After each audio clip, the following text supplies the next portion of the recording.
You're watching Channel 4, the local station, home of News4Jax.com. Channel 4 News starts now.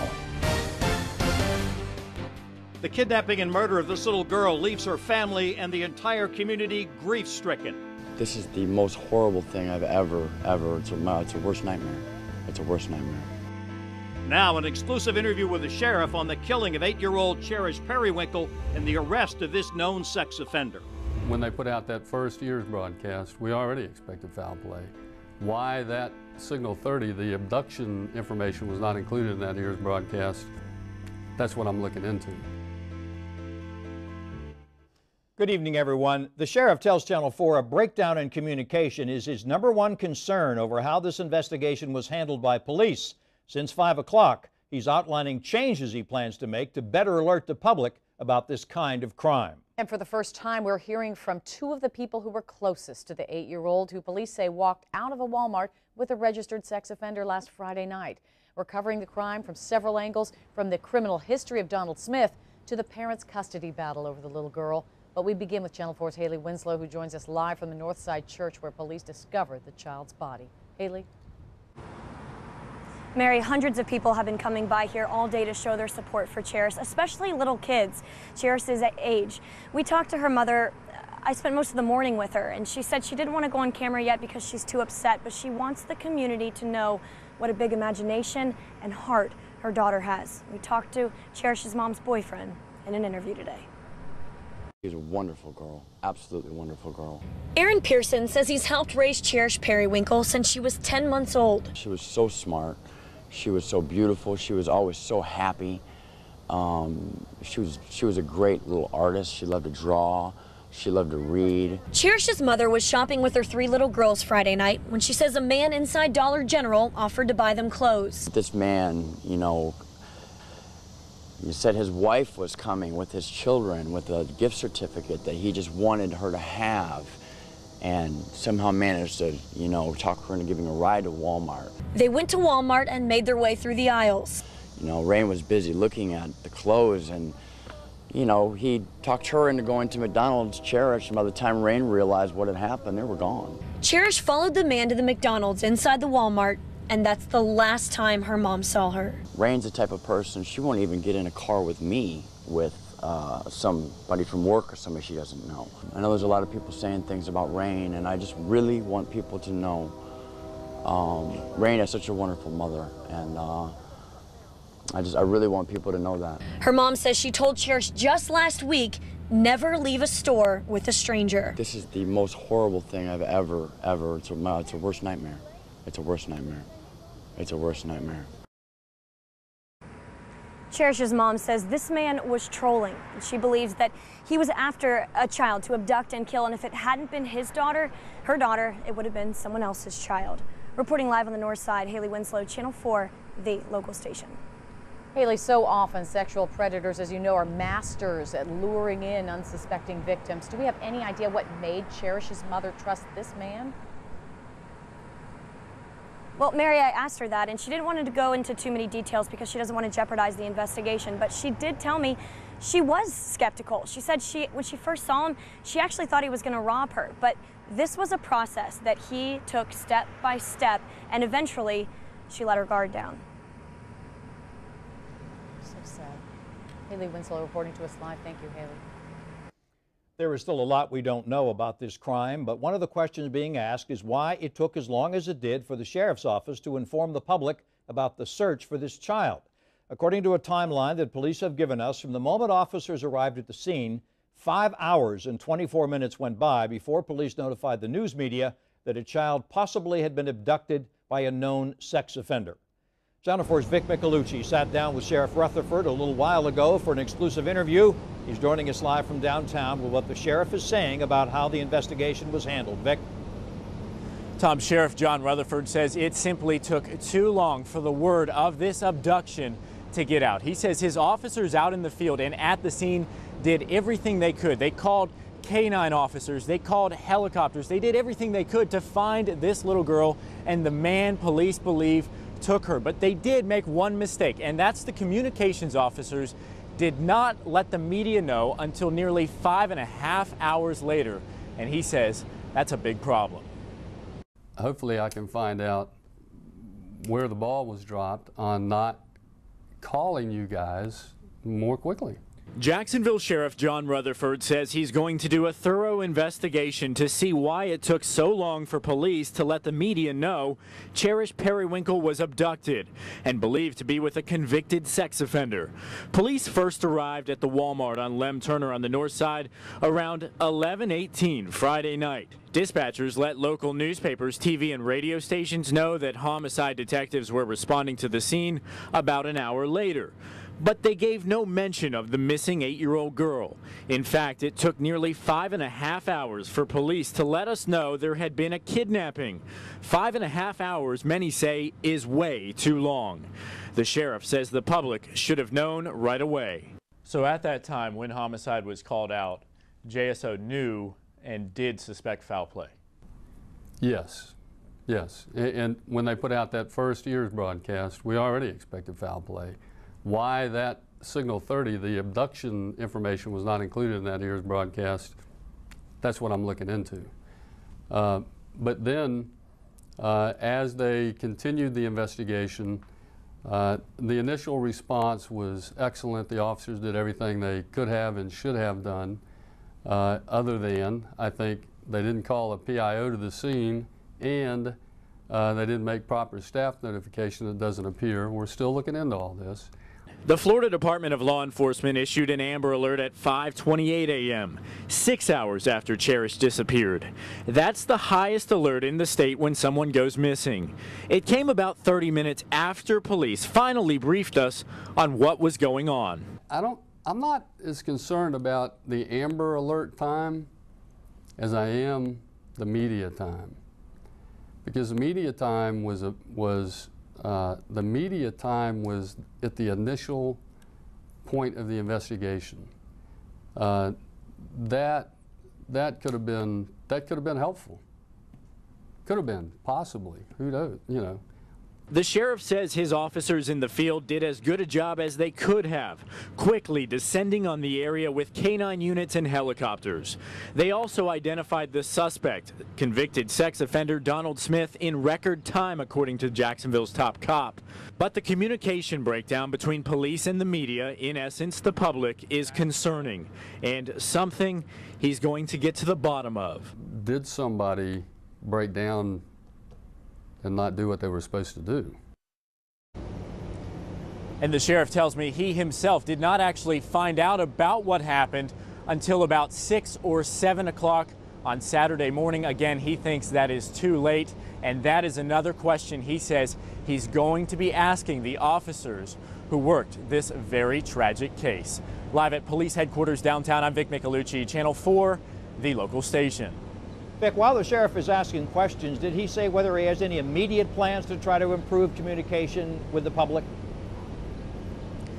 Tom, he says he's talking to his officers immediately. He's talking to those in the dispatch and communication center, and he also says he wants them to call the public information officer. That's sort of the media liaison that works for the Jacksonville Sheriff's Office, that talks to us and helps get the information out to the public. He says that public information officer should have been let know what was going on immediately, so he could disseminate that information to us, and we could put it on Facebook, Twitter, and our website so that the public could be on the lookout.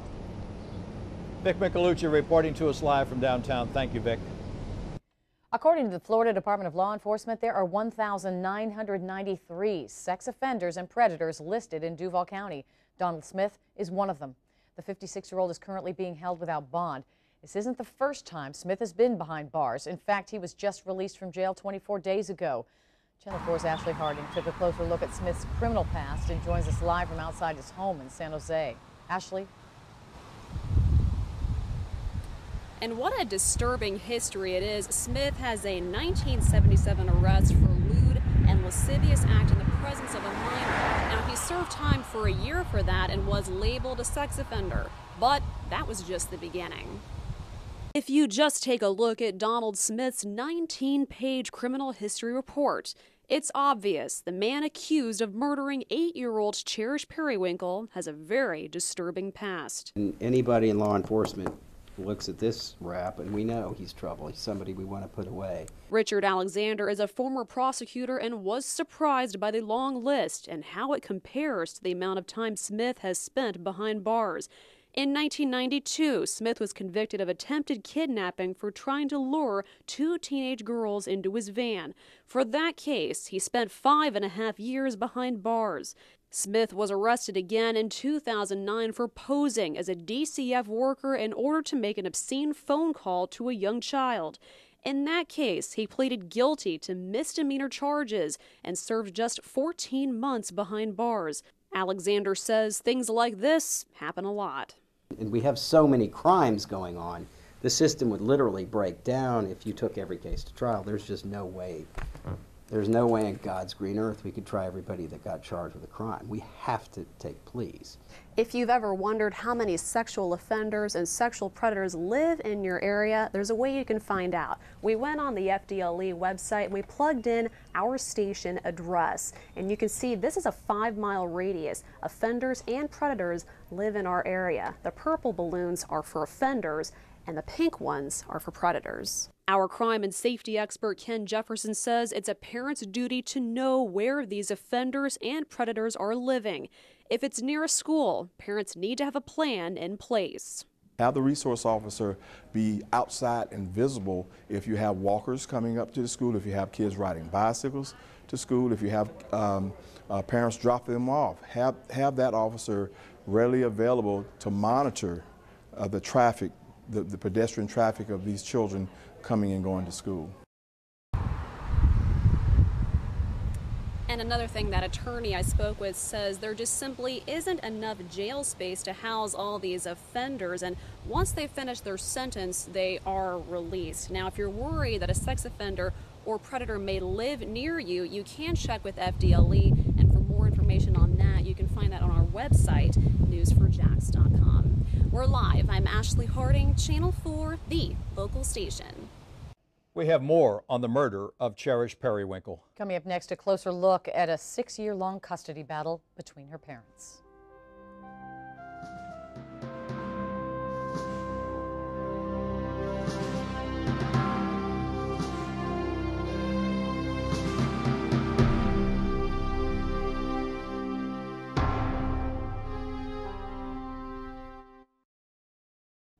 After the tragic death of 8-year-old Cherish Perrywinkle, we're learning more about her life. A custody battle over the little girl went on for much of her short life. Cherish lived with her mother, Rain Perrywinkle, here in Jacksonville. Her father, Bill Giroux, lives in California and had been fighting for custody for 6 years. Although we were not able to reach Giroux's attorney for comment, we did obtain many detailed court documents. Channel 4's Elizabeth Campbell has been looking through those documents and is joining us now with what she's learned. Elizabeth? Tom, today I have gone through pages and pages of these court documents that show a bitter custody battle between Cherish's parents. Her dad, who lives in California, says he didn't even know he had a daughter until after she was 3 years old, saying that was the reason he didn't fight for her sooner. Local attorney Jared Snyder sorted through pages and pages of court documents related to the custody battle between Billy Giroux and Rain Perrywinkle, the parents of 8-year-old Cherish Perrywinkle.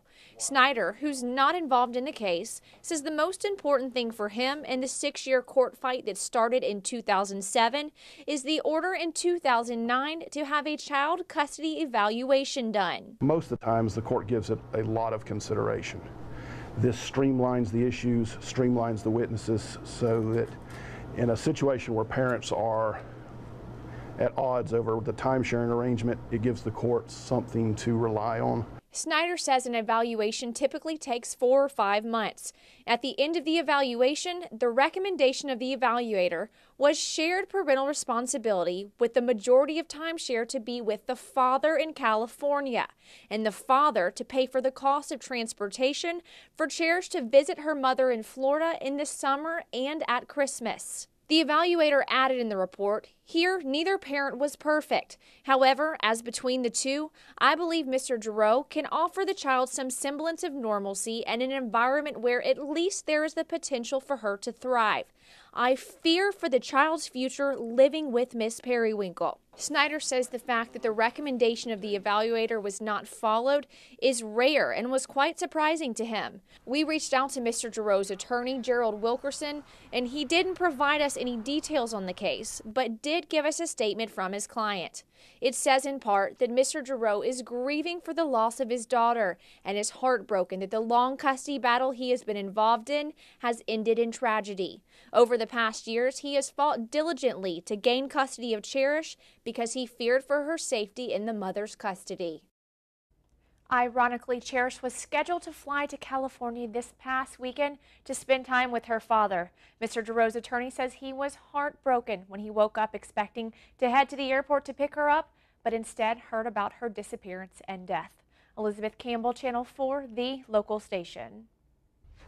Thank you, Elizabeth. In more local news now, FBI agents were back at the home of a federal judge today after a shot was fired through his window early yesterday morning.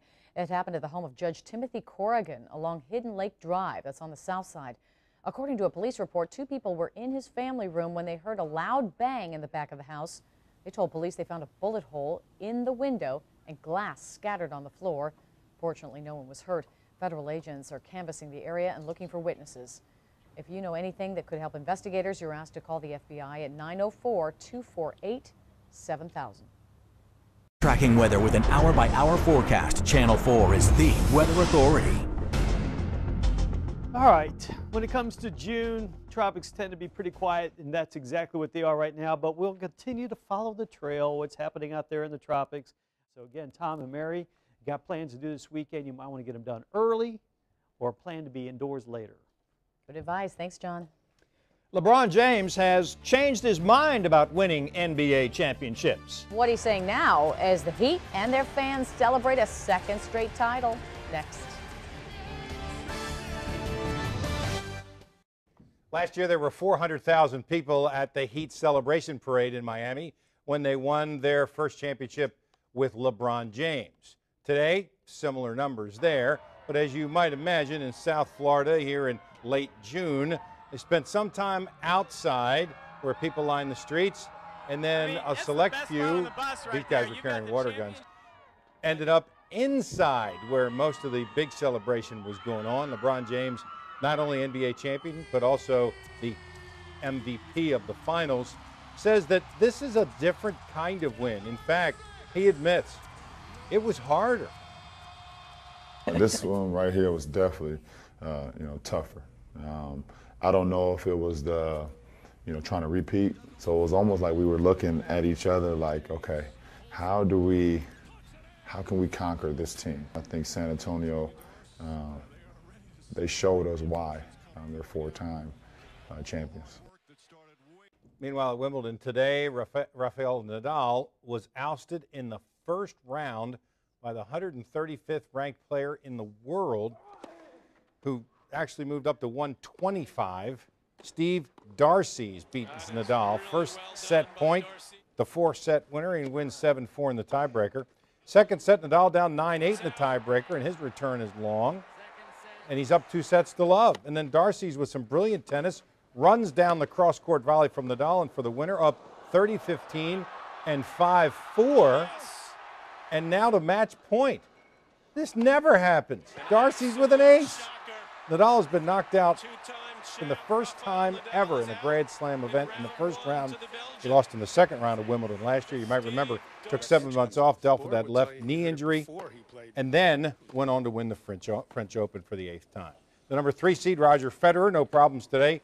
Continued his dominance on grass, trying to win his 8th Wimbledon. Federer wins in straight sets. And in women's play, the number 3 seed, Maria Sharapova, also with good play at the net, needed a first set tiebreaker. Still wins in straight sets. Both top seeds, Novak Djokovic and Serena Williams, are on center court with their first matches tomorrow. Thank you, Sam. The governor comes to town to tout a bank's success. And to announce an expansion, what it means for Jacksonville. Coming up after the break.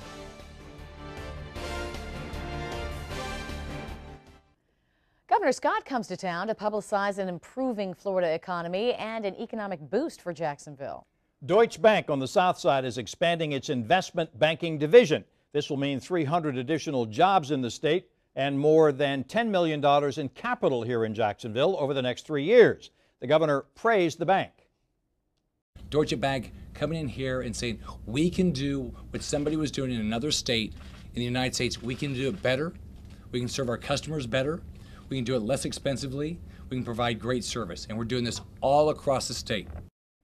According to the governor, since 2008, Deutsche Bank has created more than 1,000 high-quality jobs. Right now, banking is the fourth largest industry here in Florida. Stay with us. There's more to come. The news at 6:30 starts right after the break.